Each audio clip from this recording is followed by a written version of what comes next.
how did you sleep at night? Given the budget keeping escalating and the budget, it didn't really, well, with that show, unlike the show in Liverpool, the budget it escalated, but it got to a point, we love the French. However, when they're creating a new show, they have this ability not to tell you all the things you need to know, which is mostly the tech spec. Fiche technique is my favourite word in French. And both with the La Machine show and the Elephant, we didn't get a tech spec until about, well, in the case of the Elephant, we got it at the beginning of February, and we were doing the show in May. And at that point, the technical costs doubled. And, you know, we went into that show with a huge deficit, which if any of you are on the boards of any organisations, you have to be glad you weren't on our board, I think, because it was eye-watering, the money that we didn't have. We knew what it was going to cost. It wasn't that the budget was climbing day by day, but we just knew we didn't have the money. But there was an impossible situation where we were, at that point, too committed. You know, it was out there, everyone had made all these efforts to accommodate what we were asking for. And there was no choice, it seemed, but to go forward and to assume that the money would be found. And it was expensive, but, you know, when you look at the impact that it's had and you look at, you know, the 1 million people that allegedly were on the streets, it's just over £1.50 a person. You know, it's not expensive, it's just tricky to find the money in a lump. And I'm interested, one of the things that working with you has been fascinating is the whole process of being able to raise capital and funds and yet maintain the integrity of the artwork without plastering it with sponsorship logos and all of that kind of stuff. And I know in our office. But to do that on some of those outdoor events is quite incredible. It was easy on the Elephant because nobody would sponsor it. It's simple. We talked to every mobile phone company in the country and we said 1 million people will be there taking pictures on their phone and calling their friends, and they went, don't think so. So we had no logos. But seriously, it is quite difficult. I think we often feel we're treading a very fine line between the need to keep our sponsors happy and our many partners. And the truth is that producing an event like this one, certainly like the Elephant, like the show in Liverpool, you don't do it on your own, and you don't even do it with a sponsor. You do it with many, many people, and they want their pound of flesh, and that's right. But actually it's very difficult to say, people don't think events which happen in public space are the same as events which happen in theatres. So while no sponsor or funding body would dream of saying, I want to have my logo above the proscenium in the National Theatre, they would never say that. They would understand what, on the Mona Lisa or something, and that wouldn't happen, and no one would think that was right. But somehow they think, but it's in a public space, we'll just slap, Vodafone or something all over the side of the Elephant. And, so I suppose we feel we've got to restrict the proximity of the credits we give, or that we're happy to give to our partners, so that, people see the artwork in the light in which it was intended to be seen. And, that can sometimes be...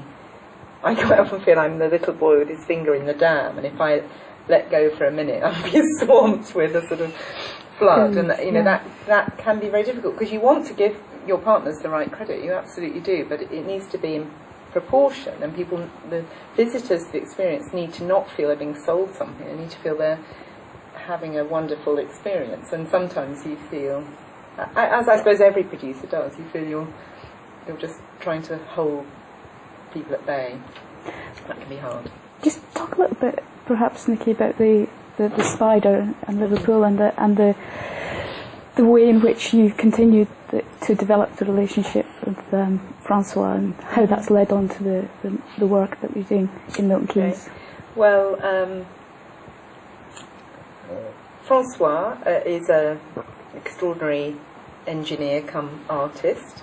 Engineer by training, an artist by inclination, I think. He has a company called La Machine, and Fred worked for La Machine for some time, but actually many people collaborate with Francois to create these extraordinary machines. He collaborated, La Machine collaborated for a long time with Royal Deluxe. They built all of the big giants which featured in several of their shows, I think 4 or 5 of their shows. And the last one was the elephant. So he and La Machine created that extraordinary machine that was a 50-foot high, 42-ton elephant that walked. And when we were asked by Liverpool to create a show as a sort of centrepiece for their Capital of Culture programme in 2008, and they wanted something. What they said to us is, we want something that has the effect that the elephant had in London. So I think really their first idea was that we might bring that elephant show to London, but actually that wasn't what we wanted to do. So it wasn't technically possible because the streets were very. Any of you who've been to Liverpool will know that there's no central square. The streets are like this; they're very narrow. It just wasn't possible. So it would have been impossible. So we had to create. We wanted anyway to create something unique, something that was commissioned for Liverpool for that Capital of Culture programme. And so we began exploring with Francois the idea of creating something new. I think when the idea of a spider was first mooted, there was quite a lot of disquiet, I suppose, because people thought, ooh, spiders are horrible creatures. People won't fall in love with a spider in the same way that they did with a very cute elephant and little girl. But actually what we did, and this is a technique that we've used often, is to keep quiet the identity of the creature. So we didn't talk about it at all. It didn't go in the press. We kept it absolutely secret. And partly because we knew that actually in advance, if you imagined a 50-foot high spider, you might feel that was a bit frightening. Whereas the reality was that when people met the spider, who became known as La Princesse for the first time, they did fall in love with her, and so that technique worked very well then. So the relationship continued, and La Machine themselves, not Royal Deluxe, but La Machine themselves made this show especially for Liverpool. And so this third collaboration is an extension really of that. And I know that Fred was working with La Machine during the time when we were creating the spider, when they were creating the spider show. And actually, funnily enough, the Magical Menagerie, the manège, was being built at the same time. It had been commissioned for Sennar. Now, Fred works for Sennar and looks after the manège, don't you? So perhaps you want to talk about the experience of working with Francois and how the designs are realised. It's a good thing to work with Francois because he just gave to the constructor a drawing, and after we can have a discussion and change a bit the drawing, and after he leave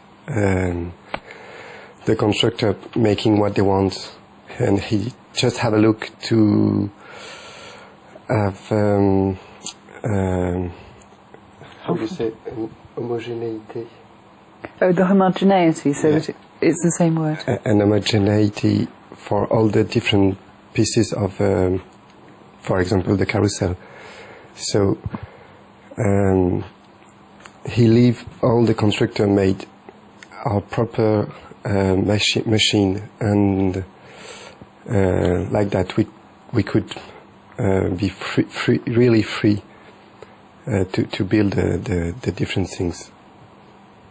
You have to imagine that in Francois' workshop in Nantes, in southwest France, he has a big atelier, a sort of huge hangar, which used to be part of the ship construction area of that town.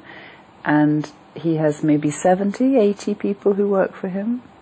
There is 15 permanent person, and after it depends on the project, but we could be 100 to work with Francois.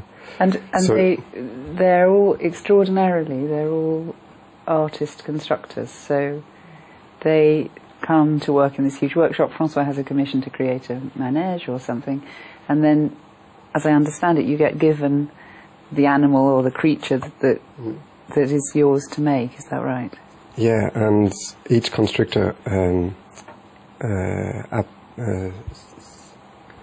s'approprier, Takes onto themselves. take to himself the machine he built. And it's funny because every constructor tried to make to give to signer, To have their signature. to have a signature on each machine. So you have to look all the little detail and find how they sign the machine. And it's funny, there is really different things. They're very particular, but Francois has this overall view of how the style of the piece should work. And he's currently making don't imagine that we'll bring it here because it's not movable, a 3-story carousel which is constructed in the same sort of way, with creatures from under the sea on the bottom story, fish and all of that, the sort of sea life in the middle, and then yachts and boats sailing on the top. But you were showing me when you were showing me around the manège the other day, you showed me some of these signatures which are on each of the animals. So, for example, perhaps you talk about the one that you built that you were showing me, your insect. I built one of the insects, and the signature is under the seat, so you couldn't see it. But if you see the metal bill, you can see there is a golden teeth, and if you see the la guêpe, I don't remember the fly. The fly? Red and black. Oh, ladybird. The ladybird. Yeah. And if you see the ladybird on the corner, if you look well inside, there is a real ladybird, just picked out, and there is many things like that. Everybody have to find and look really carefully to find little things like that. And there are new things to discover every time. Yesterday I thought I knew it now, but I found things I hadn't seen before, and I think that must continue. All the time. I knew this carousel since 2 years, and I always find new details I haven't seen before.